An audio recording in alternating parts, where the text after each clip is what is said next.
Of course, we all know who Vicky is, our head coach, and she's actually been a member of the club for a very long time.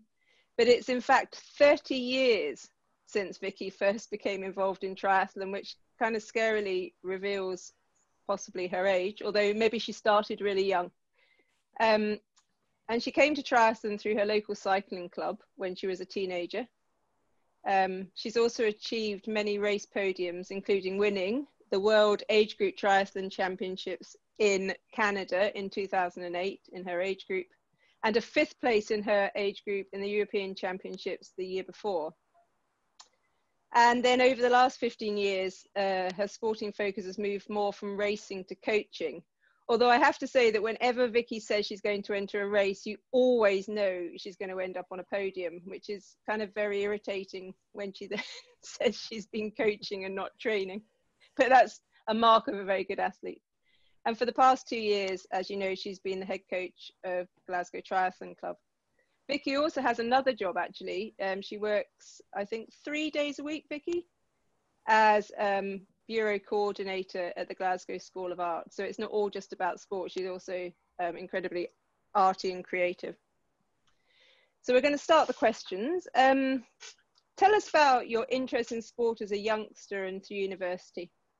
I kind of started off before I even got to university. A friend invited me to join Carnoustie Cycling Club. I'm originally from Arbroath, and we were in the Sea Cadets, you know, band camp together, and he was like, do you fancy a bit of cycling? I see you cycling across town. I see you riding around on your little push bike going to the sports classes. And this particular friend lent me it was an old track bicycle that he'd sort of sorted out for riding on the road. So that was my sort of first introduction, and we would go out and do little local rides, 10 or 15 mile local rides near to Arbroath and Carnoustie. And what sort of age were you then? Sort of 17, 18. Yeah. So and did you show, you know, were you good at cycling? Because I mean, you are a good cyclist. Cycling is one of the things that you do very well. And yeah. I imagine you showed good ability early on. Yeah, I think because there weren't an awful lot of girls, obviously, in the club at the time. I mean, in cycling terms, it was quite a long time ago. And I think, let's say in the 40s and 50s, there was a lot more ladies in cycling. And then there was a massive sort of hiatus where ladies just weren't involved in cycling right through till the end of the 80s. And cycling took a bit of a dip in popularity, shall we say. So I kind of joined in at a time when it wasn't overly popular. So I think any girl who joined in was considered relatively promising. And what about swimming? Because when you see you in a pool or open water, you've got great technique, and that normally says that somebody learned when they were younger.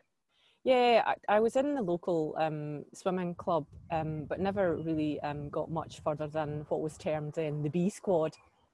And I know within our club, we always have discussions about what to term our squads and our athletes. But in the 80s, they were quite happy to say you were A, B or C. so yeah, I was in the B squad and just kind of footered away and entered a few galas and things, but tended to only participate if they were a bit desperate, I suppose. And how did you then get into triathlon? Because, I mean, if you're thinking 30 years ago, it was probably a relatively unknown sport, especially as a mass participant sport. Yeah, the club that we were in, the fellow who was running the club at the time was particularly forward thinking, and there were a lot of members who were really into the idea.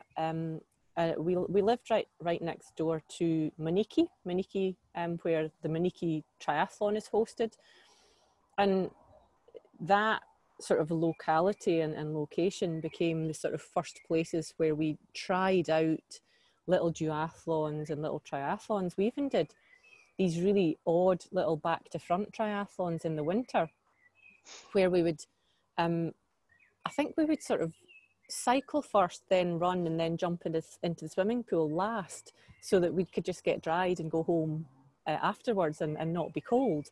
So it was all very new, and lots of different formats were being tested out, but people were really enthused by it, and I was one of them, I suppose.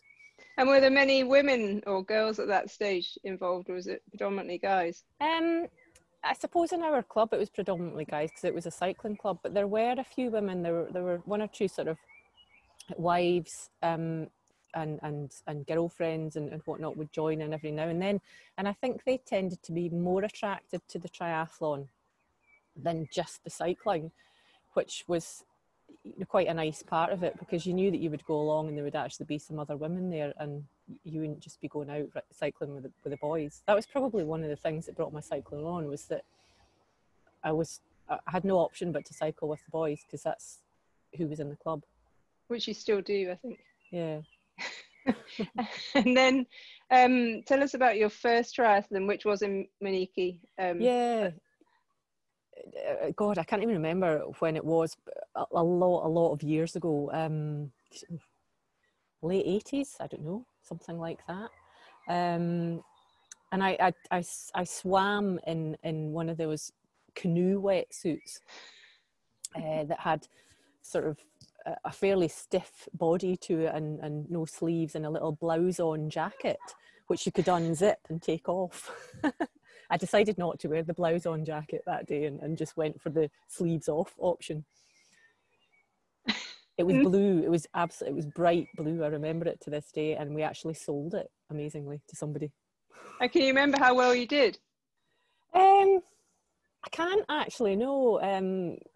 It was more just I can remember the sort of overall experience. You know, the sort of excitement of it, and the thrill, and the getting to do that open water swim, which was always dead exciting. There weren't as many people entered, obviously, in that particular race or era. You know, you would get the sort of die-hard cycling club enthusiasts, and it did all feel a little bit fresh. It was like, oh, what are we doing here? And of course you would sort of run around the countryside in your swimming costume, practically with your pants on. And I remember going to do the winter duathlon, couple of winter duathlons with you, up in the Arbroath area, and you said that you knew the course. Yeah. So you'd done a series before many years ago. Yeah. They originally didn't use Maniki. They used an area just a little bit away from Maniki for the duathlon series in the winter, which was really quite hilly. And I remember one of the most unusual competitors who turned up was, and he turned up quite regularly. Do you remember I think he was a long distance runner, Steve Ovett. But the big sort of dark haired fella, and for some reason he was turning up at our duathlons, which was utterly thrilling, obviously, for us lot. We were like that, yeah, this is amazing. Look, there's Steve Ovett. God, I just bet him. It was amazing.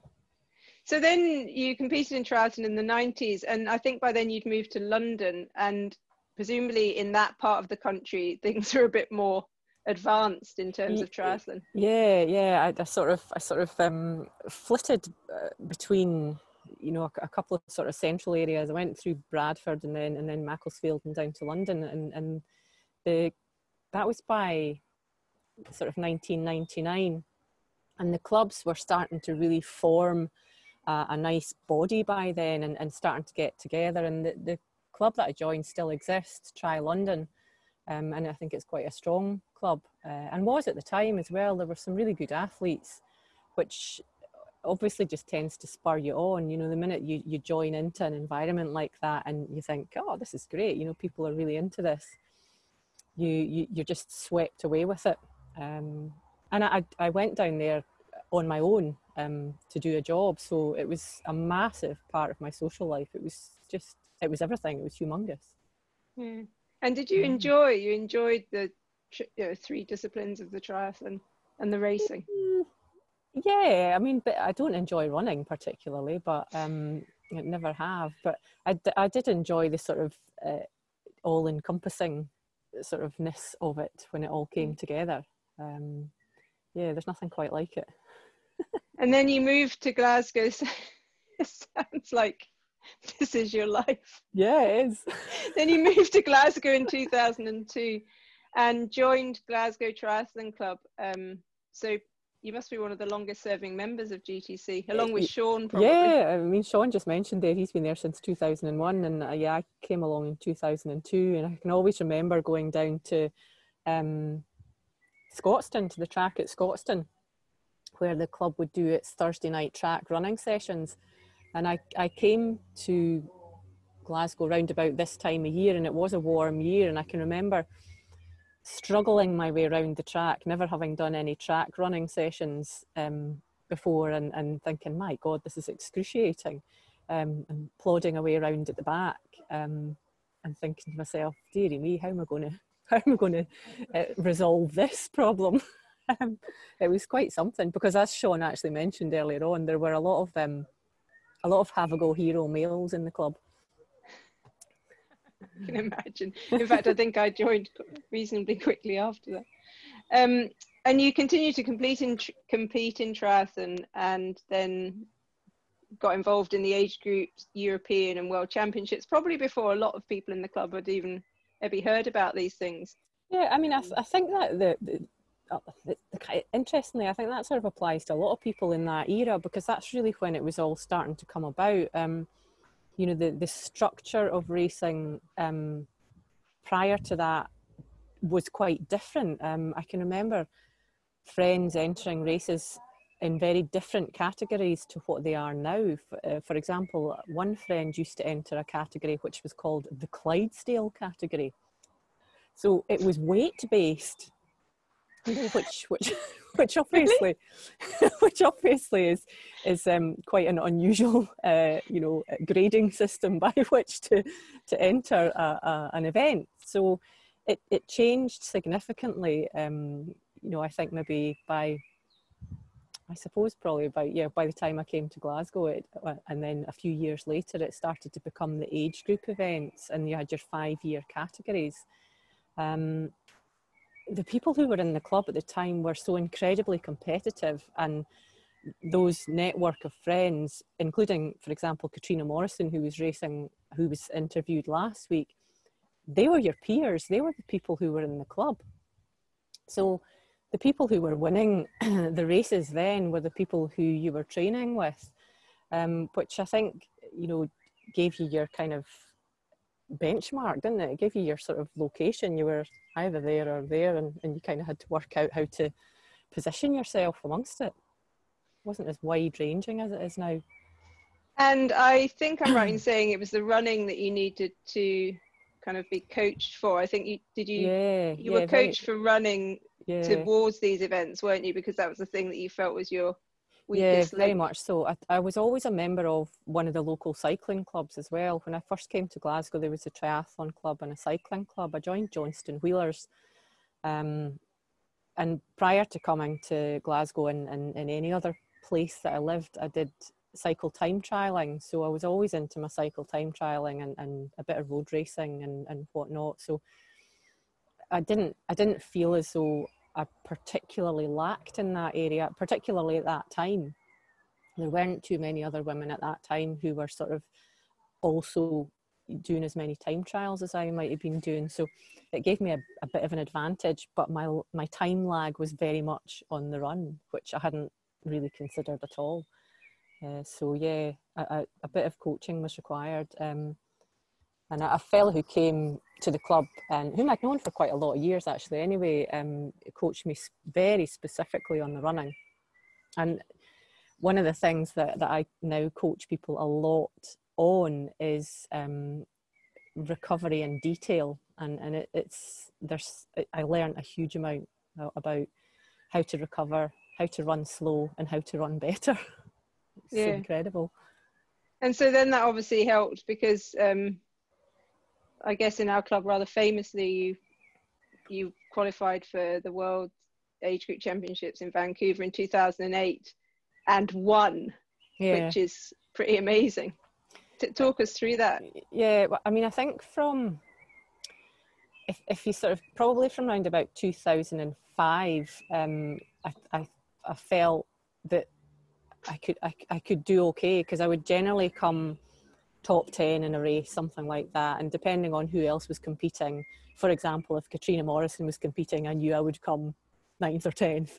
And there was a sort of grade of who else was racing at the time. But there was a sort of general sort of placing where you could think to yourself, like, how am I going to do out of all of this? So improving the running was a huge part of that. And I mean, for example, I'm sure my sort of first 5K runs were like 28 minutes, 29 minutes, you know, which even at that time, I wasn't going to place well with those kind of times. So that all the work had to happen, and it sort of happened across a sort of mainly a 4-year kind of period, 3 to 4 year period, I suppose, in that space of time, where it was just a very gradual tick, tick, tick, tick.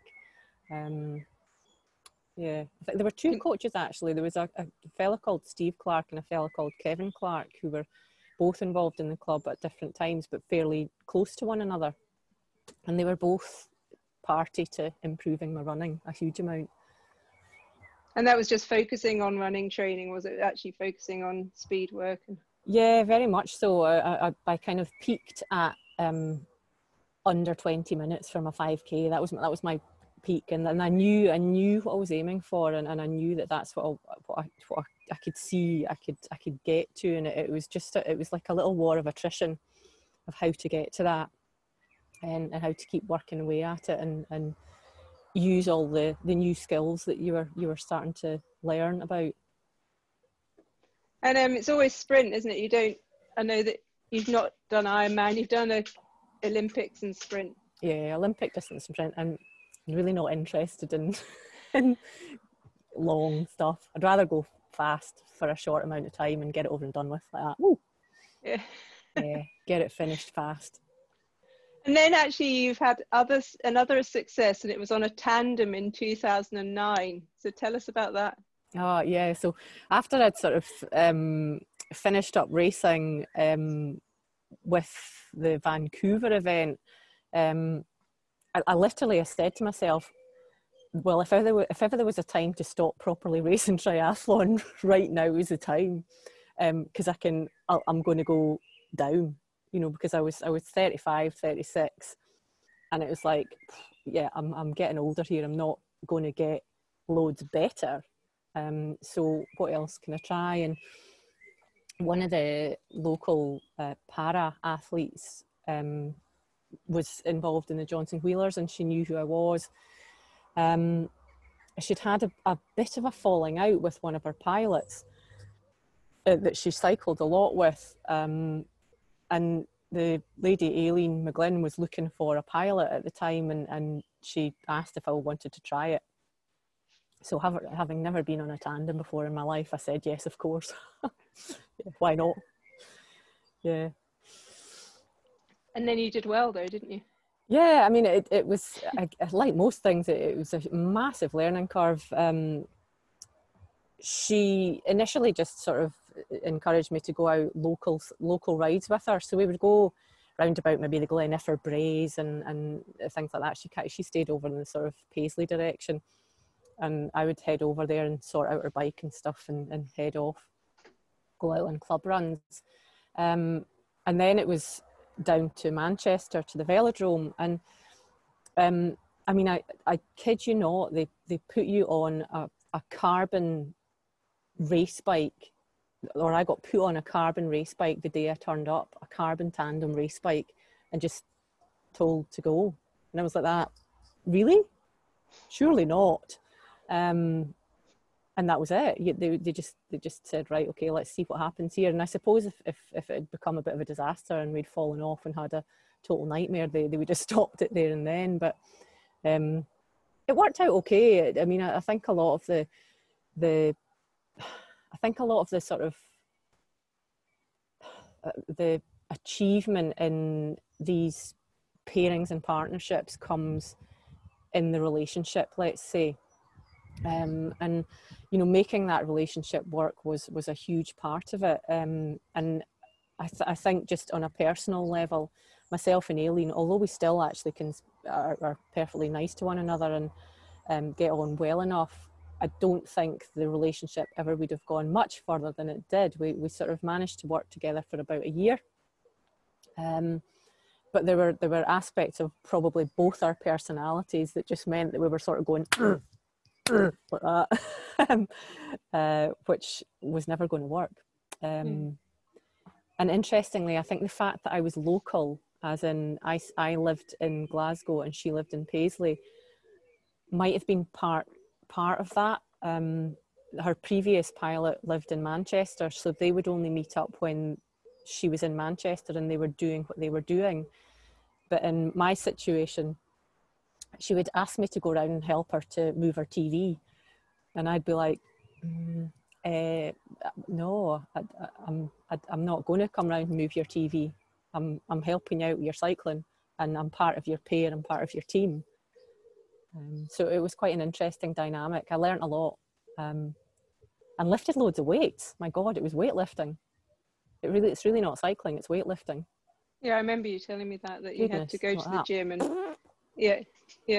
So you decided not to carry on with that, and then pretty much from there, I think racing has taken more of a back seat, hasn't it? I mean, the sort of higher level competition. I mean, you still compete and do well, but increasingly focused on coaching. So what kind of attracted you to coaching in the first place?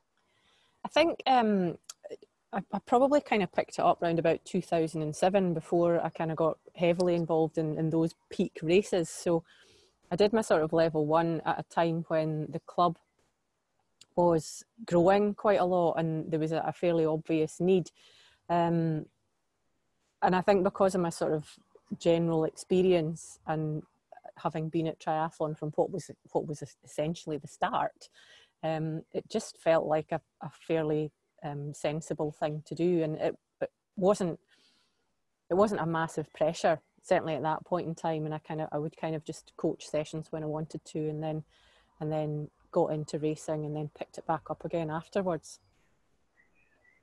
Yeah, but then you became more involved. I think in 2009 you ended up doing level 1, level 2 and 3, and then working more with individuals and club athletes and tutoring for Triathlon Scotland for about 5 years.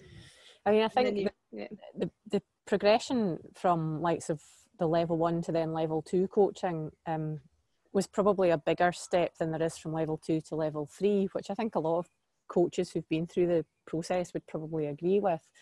And it sort of changes how you interact with the club members and how you interact with other coaches as well. So the club, I think by that time, sort of maybe 2010 or so, 9-10, had changed quite a lot.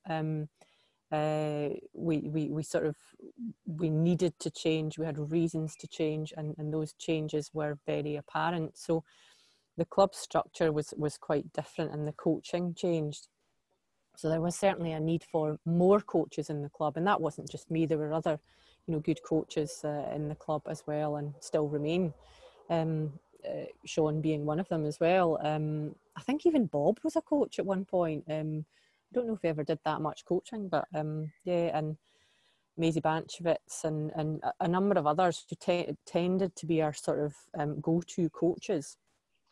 And then as the club has obviously grown in the past 5 to 6 years, the need for more coaching, more commitment, more professionalism, not just from our club members but from triathlon in general, has grown, which is where the kind of tutoring side of it comes in, because the Triathlon Scotland are always wanting people to help them out with that, and they want the right messages to be put out to the coaches about what coaching actually is. So I think that's how it's been very organic. It's not been I must do this. It's been a fairly organic process, I think, coupled coupled with some boredom at my other job. I was like that. Oh my God, bored. What else can I do? And I guess, but when you decided you were going to do the MSc in psychology of sport, that was a particularly there was a decision that you made because you wanted to try to understand what makes people tick. Very much so, yeah. It's interesting how you how you think you know. You're like, oh, I think I know how people think about things, and then you get given this background information, which is very science based, which kind of undoes all your thinking a little bit, and you go, oh, maybe I didn't know as much as I thought I knew in the first place, you know, and you have to unravel your thoughts a little bit and work out what it is that really makes people want to do the things they do. And I find it really interesting, which is why I decided to apply for the course. It wasn't a flippant decision. It was an agonizing decision, actually, because that was the point at which I cut my hours at my other job to half time. So it was quite a major commitment, because I knew that what I was doing was, I was saying, you know, that coaching and this side of my life was this big thing, and that I couldn't just play at it anymore, that I was making not only a financial commitment, but an enormous time and emotional commitment, might I say. My God, going through those classes and an MSc was horrific as a mature student. And presumably your coaching's changed over the years, and what can you think of any particular areas that it's changed in? How has it changed? I'm probably not as literal as I used to be. So I think when you start off at your kind of level 1 area, unless you have an understanding of maybe teaching and learning from another part of your life, if your profession is to do with teaching and learning, your delivery as a level 1 coach tends to be fairly literal. So you've got a session plan and you literally deliver it.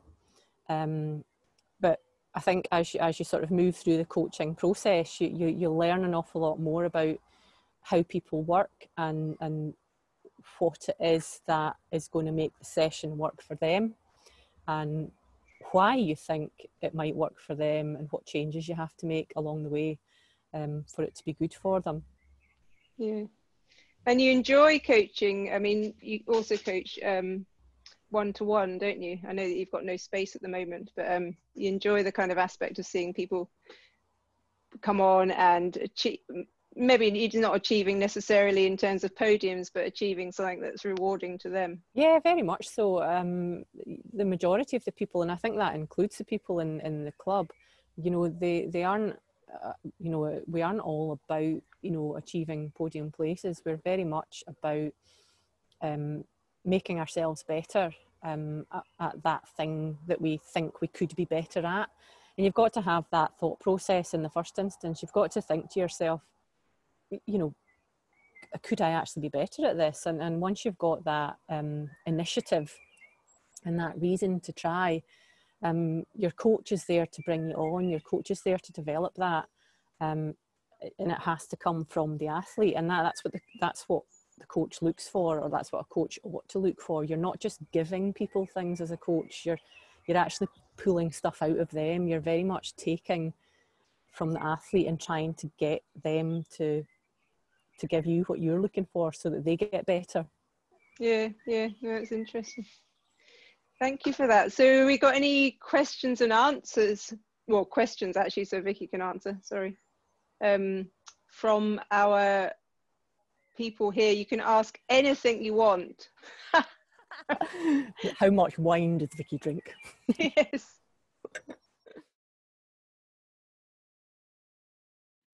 Vicky, first of all, thanks for your sessions during the lockdown. They have been really great, really encouraging, and obviously put a lot of thought into it. But my question is just, has anybody ever told you look like her on the telly that does question time? Can't remember her name actually, but she's just started doing it. Fiona Bruce. Yeah, Fiona Bruce. Yeah, I don't see it around. No, definitely reminds me of her. Oh, so nobody ever told you before, Vicky? She's not answering my question. She's muted. Mute me. Yes, they have, Lawrence. Weirdly, What? somebody said it to me around the corner the other day. Ah.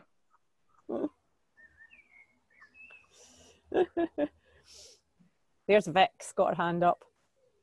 So You've muted Fiona. All right. Right, on you go, Vic.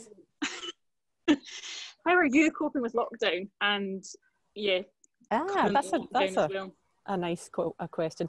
I think I prefer coaching actual people in actual situations. It has to be said. Quite simply, the sort of technological aspects of coaching in lockdown are quite stressful, time consuming. Not so much stressful, time consuming. There's a lot goes into it, and it's not necessarily that obvious. Where you can go along to a session and have your session plan that you've written down in the back of your purse or something like that, or your back of your fag packet. Not that I smoke, obviously, and you can pitch up and go, okay, this is the session I'm going to deliver tonight, and then you adapt it immediately that you come along to the session and whoever's there, and you're thinking about how it's going to work. And then in the lockdown environment, you don't quite have that flexibility.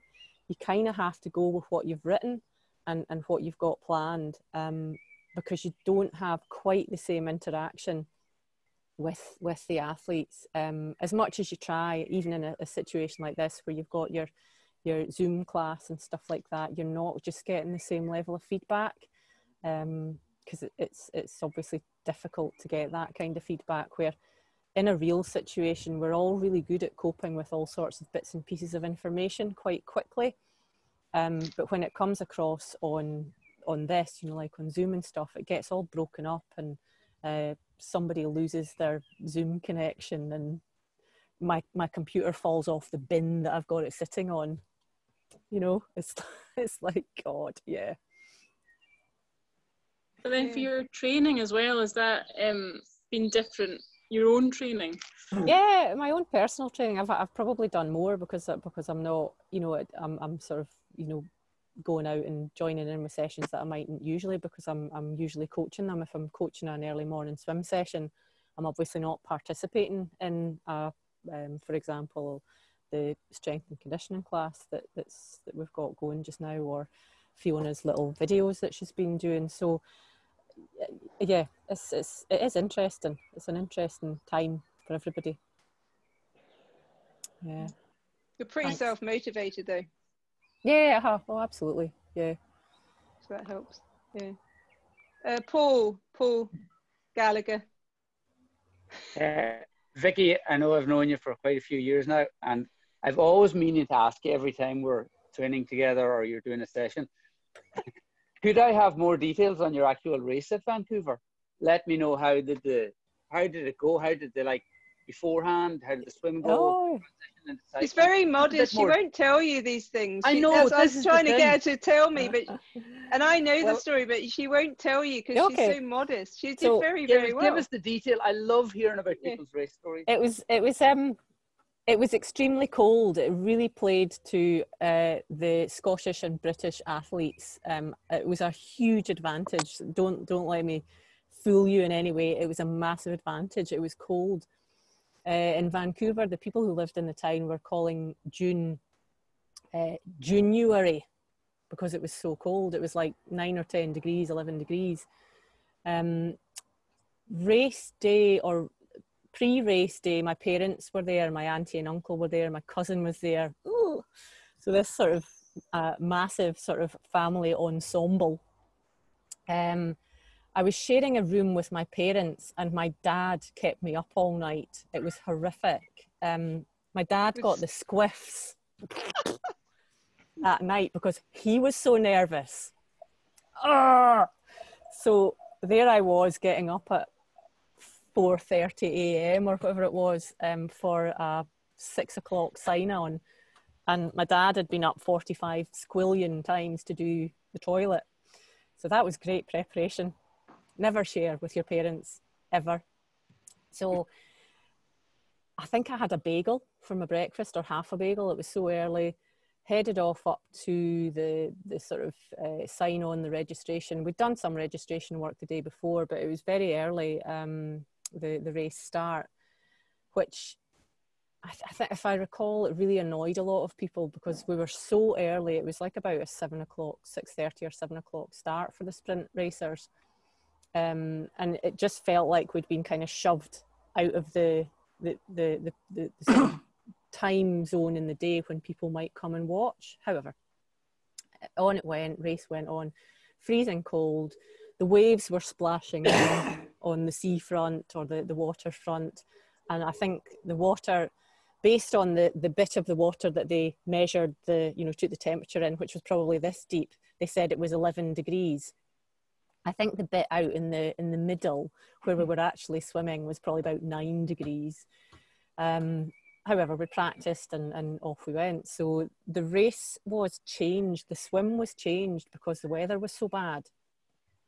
So the swim was long, and you went from one start point to another finish point. It wasn't coming back to the same beach, and that was a change as well. So the whole day was a total, change around to your race plan, which, if you've ever done any kind of race plan or itinerary planning for your race, can be a bit of a head F-U-C-K. But anyway, everything was changed. The cycle was very wet and rainy. The surfaces were in a park and there was lots of tree cover. So cycle was a bit hairy. Before I even got out of transition, I fell. My bike went that way and I went that way. And everything was just in two separate locations. So it was get up, get back on the bike, off you go. It was so slippy. The cycle, as I say, was wet and rainy, but it was fine. I didn't mind that. It's quite a sort of uppy downy course. It was in a big park, not unlike going round Pollockshaw's Park, but a bit hillier. And then the run was also in that park. So again, you kind of used the park for the run. And if I sort of recall, on race day, I kind of had a rough idea that I was probably doing all right, because I passed a couple of people that I knew who were also racing from Scotland. And I thought, well, if I passed them, I'm doing okay. And they were in a different age category. So yeah, that was race day. And I don't know, I kind of remember coming to the end and my mum and dad and everything were there going, ah!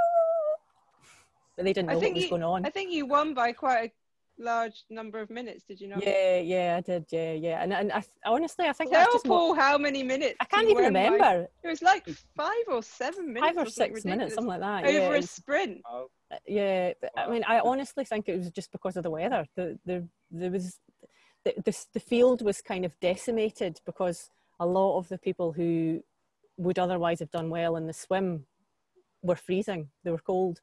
Antipodean athletes, little Japanese athletes, and then you've got like big, hulking Scottish athletes. Myself and another girl, Jennifer Stewart, whose husband is a coach, actually, Graham Stewart, both did really well, and we're both big girls, big women, and it's just like, I'm convinced that part of the reason that we did well is just because we're Scottish and the other people got far too cold. It was good. It was a great day. She's very modest on that, I think. That was great. Yeah. Thanks. Dougie. Vicky. Vicky, I've got a vague recollection from around the time that you were doing that one of the things that somebody picked up, that you were absolutely appalling at transition, and that you could save quite a number of minutes in your race time by getting your transitions right. Is that memory correct? That would probably be correct. That would be also my run coach, Steve Clark, who managed to thrash that out of me. Yes. I'm no longer as appalling at transition. Yeah. Anyone else got a question? You can ask her anything. Okay, can I jump in? Because I never get a chance. I think I was muted. that okay? Yeah, jump in. Well, no, it's to say how good her online podcast are, the podcast for the run sessions. They've been very good. I want to thank her for that. But has she considered putting them in a package and selling them? Because they're really good. I think you can sell them to the wider public. Well, they're very encouraging. Good. I'm glad you enjoyed them. You're most welcome, and I'm glad you enjoy them. I haven't really thought about that. I mean, I think first things first, we need to get our own athletes to use them and enjoy them, and you know, see that they can do their own thing with them. That it's not just about, you know, following the session to the letter. It's about working out how you can use the session to your own advantage, and make sure that it's something that works for you. We have got them.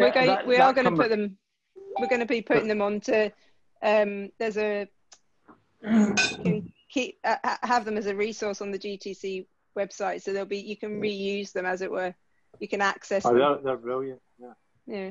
And I did notice how she does tailor them and encourage you to sort of like, you know, sort of adapt them a bit to your own needs. It's brilliant. Yeah. But very good. Thank you. Thank you, Lawrence. Who's that got the duster and polish out on their table? Yeah, who's this? Alistair.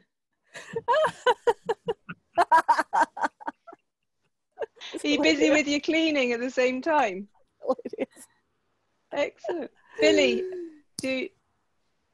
Hi, yes. yeah, that was great, Vicky, thanks. I'm just wondering, you said you were interested in understanding why people do what they do. Yeah. And to what extent do you think individual people know why they do what they do in the first place? How much do people understand their own motivation? And do you think that looking from outside, you've got a better idea of why they're doing what they're doing? Possibly sometimes, yeah. I think it is easier to look from the outside in and see things a little bit more clearly. I've actually just popped up a little post tonight about motivation. Again, taking the theme of participation motivation, that being sort of linked to the current phase that we're in, rather than let's say achievement motivation, which is all about, or is more about competition. Participation motivation is literally about, you know, participating for different focus goals. I think that if people are open to the idea of investigating why they participate or what motivates them, then they will find out a lot and they will become better athletes. But some people are naturally kind of closed to that information. Not everybody is open to their own self in the same way that a coach might want them to be, albeit that you know yourself pretty well. You might not want to expose that, and you might not want to put it out in the public domain for others to find out about. So yeah, I think that sometimes people can be quite careful about how they present their motivations to the outside world. Good answer. Interesting, yeah. If you ever find out why I'm involved in this, just let me know. Is it not because you love everyone in the club, Billy? It's to get away from me. I think, Billy, I think it's probably the main thing for her, is that I sort of blundered into it, and then it is because I love her in the club that I keep coming back. Yeah. You just want to beat Ian Ramage. I think that's your measure. I've done that, Sean. He's done that so many times. There's no challenge left in that one, is there? I keep bringing out the Broken by Birds t-shirt. It's because you want a Broken by Birds t-shirt, and you just want to be part of the club, you know, where, you know, the girls in the club just trounce you, especially Susan. No, it's because you hate everybody in the club and you want to beat them. Billy, secretly you're worried that Susan's just going to come from behind and that's going to be that, yeah. No, and you're going to be beaten. He knows that's never going to happen. Those press-ups. Yeah, we want to see a Billy and Susan press-up thing going on at some point, just to see what's been going on. Are you recording this? Yeah. Zoom set, right? So you probably got the press-ups on there. You can. Yeah. We didn't see the full 25. Yeah. I did do them. Alistair looks like he's writing questions there with his polish. Did you By have the a way, question? Steve Ovett, sorry, I'm just going to jump in with Steve Ovett. I mean, he said there was some guy who was an athlete, a runner, used to join. He was the best. He was a real hero of mine. Oh, he was extraordinary, and it was at the point when he was past his. Was he a long distance runner or a mid? He was 800 meters, yeah, 800 meters, and 1500 meters. Yeah. 8 and 15, yeah. Yeah, I cannot remember why on earth he ended up at the Maniki Winter Duathlon Series, but he did, and he came on a number of occasions, and you know, it was past his sort of run peak and obviously moved on to something quite different. He was still a strong athlete, a good athlete, but there were definitely people beating him, that's for sure. Yeah, he was Olympic gold medalist, at least 2 golds, I think. Steve Ovett was running the business. He had the running business in the Borders, and that was when he was doing, it was duathlon he was mostly doing. But he had a bad crash in an industrial estate just about that time, and I don't think he ever went back into doing the same thing. But his son's a professional cyclist now, Freddie Ovett. He won a few of the Swift races. Really? Yeah, I think he lives in Australia maybe now or something.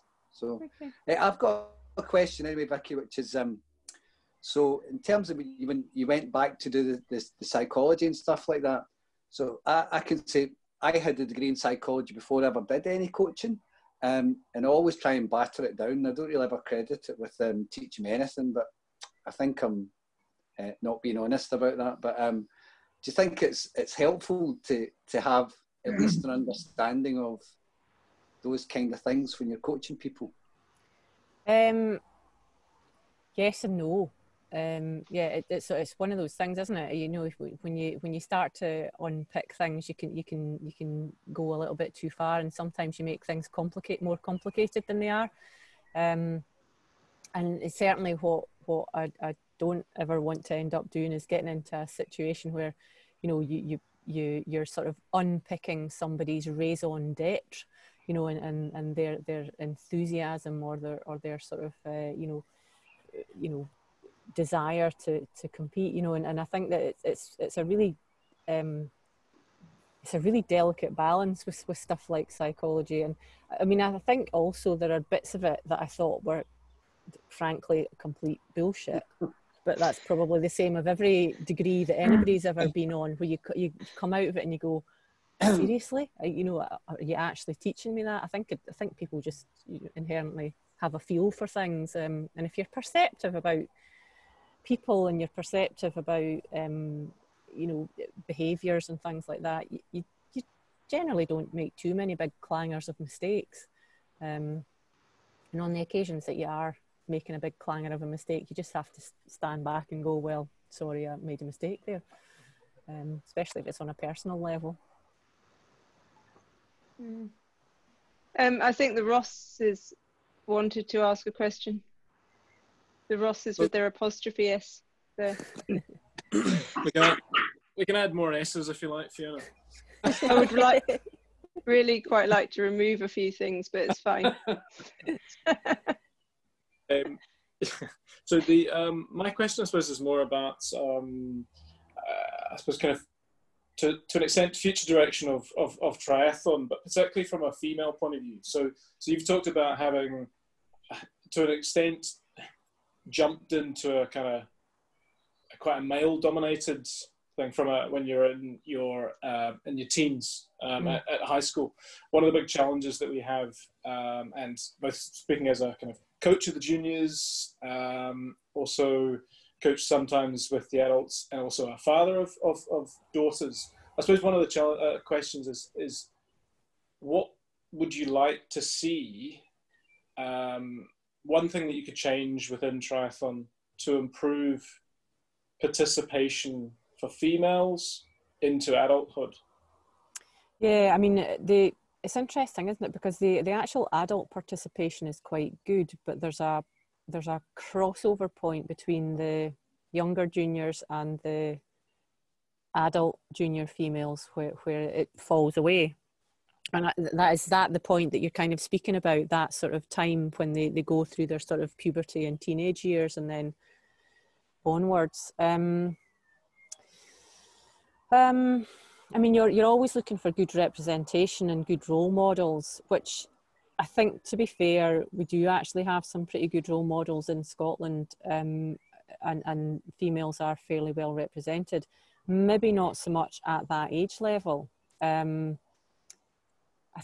think that there is something in it that seems to be to do with just general peer pressure, and that mightn't be peer pressure that's coming from parents at all. It might be more to do with social peer pressure, you know, what it is that's expected of young girls, and how they perceive themselves to be, and to be valued, you know, and what is a realistic future goal for them.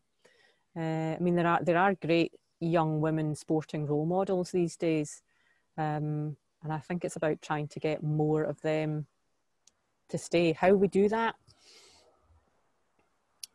I don't know. I don't know whether it's to do with trying to sort of get more triathlon specific coaching back into schools. There was definitely a phase when there was quite a lot of it. Probably about 8 to 10 years ago, one of my friends was involved in doing that sort of thing, but there's maybe not so much now. That might just be to do with funding, or how the Scottish Government sees the division of resources. Yeah, I don't know, Craig.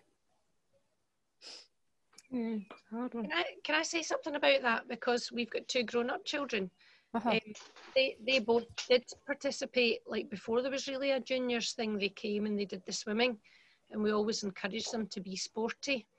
And then they both did fall away from it for a while when they were teenagers, just because being a teenager's quite hard. I think there's a lot of expectations at school and things like that, and to build your CV you've got to do a Duke of Edinburgh, and you've got to do well in all your exams, and there are so many things that make possibly your brain too full, and something has to give, and sometimes, you know, it's that. And both of us fell away from that, but they're now both pretty sporty again now that they've got the time back. So I think investing, it's not a gender thing, it's a teenage thing. I think it's just hard being a teenager, whether you're a boy or a girl, and I think just investing in sporty things when they're young and they can enjoy it means that when they've got the time in their brain to go back to things they enjoy, they often will go back to that.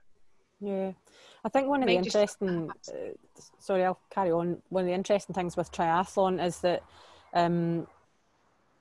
as a sport for youngsters, it's quite a tough sport. It's hard on the body, it's hard physically, it's hard psychologically. It takes quite an emotional strain. And I think that probably some of the better athletes are just a little bit older because they're able to cope with the pressures of it. It's an intense environment to be in, and I don't have children, but I couldn't even imagine for a minute the pressure that a family would feel if their teenage child was wanting to do well at triathlon, because it's an enormous pressure on life. And yeah, perhaps it's just about making sure that it does stay fun and light-hearted, and always enjoyable, because it is a big pressure. There's a cost element as well. Yeah.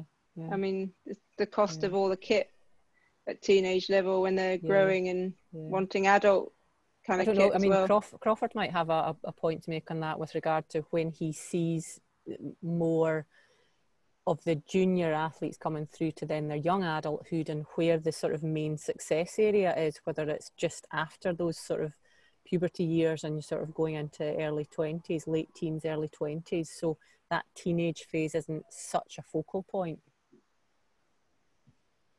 Yeah, do you want to come in, Crawford? Yeah. It's definitely, I would say it's both male and female. Is the difficult ages are around the kind of older teenage years. Certainly the females, when they hit puberty and everything changes, and it does become a little bit more difficult to sustain.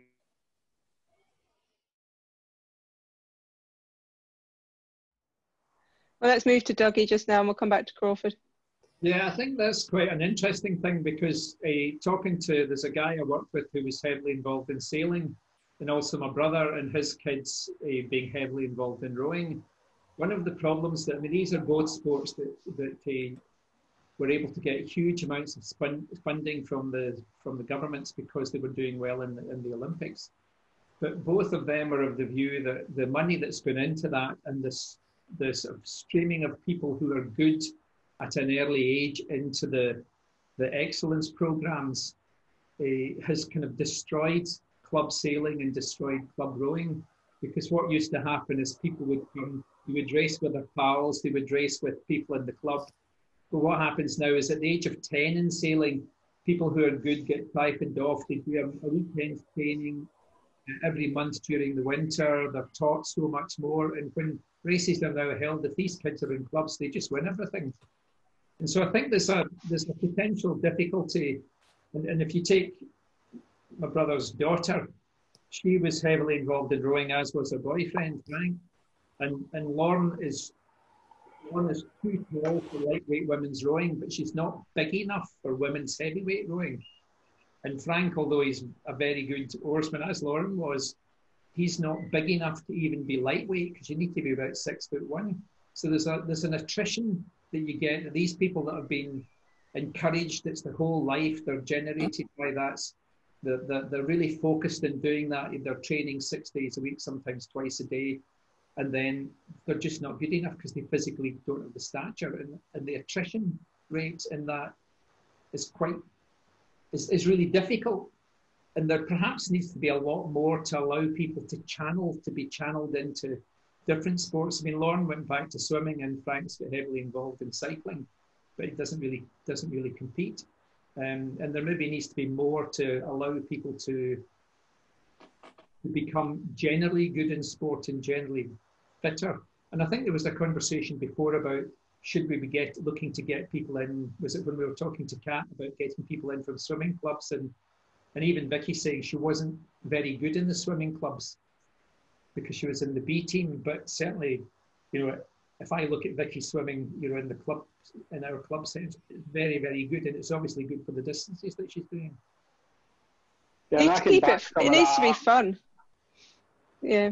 Sorry, Alistair. Yeah, no, my eldest son is 23 now, but when he was sort of 15, 16, he was sailing internationally. So from my perspective, that's all consuming. I couldn't possibly have another interest because I was in Belgium or Italy or training with a squad or something every weekend to support him. And it's all about the governing body trying to pressurize as many people in order that the 0.1% that rises to the top and it's Olympic medals and all the rest of it is a shame because 99+% don't achieve that, and they fall away. And when uni starts and everything, they fall away. But he would sail at a club, a handful of times a year and win by miles, and it was no fun for him. It was no fun for them, and it does kind of destroy things a little bit. It's this, those late teenage years are a real bridge, and if we could solve that, it would be great. But some people fade away and come back, but others, you get the sense they're kind of lost. Just keep it fun. Yeah, I think our club in particular is going some way, and a lot of the Scottish clubs are going some way to try and help to deal with that by having such a strong kids club as Craig, you're coaching in the junior club, and I think that's a testament to the fact that we do want to keep kids involved. And yeah, they will go off to uni and college and things, but for example, there's the Glasgow University Triathlon Club, so there are still options for those who are keen to keep participating in some way. Changing the topic entirely, what particular age group or gender do you most enjoy coaching? Myself? Yes. I've never actually thought of it like that. I very rarely coach the kids these days. I went through a phase of coaching the kids quite a lot, but I don't tend to coach them as much now. They are hilarious. I just find them hilarious, the kids. But personally, if you're coaching, what Where do you get the most rewards? I don't think it's from an age-related thing. I think it's more just to do with when people suddenly click and they understand what you're trying to do for them. You know, and it's not about me telling them what to do. When you get an athlete who suddenly realizes that they're the ones in charge, they're the driving mechanism, and that anything that I do is about the feedback they give me. You know, and once they've grasped that, the whole thing can just you know, go and move, and it becomes a nice relationship. It's a communication then, more than a role, you know, or a task. You're much more driven by the relationship and the communication. Any other questions?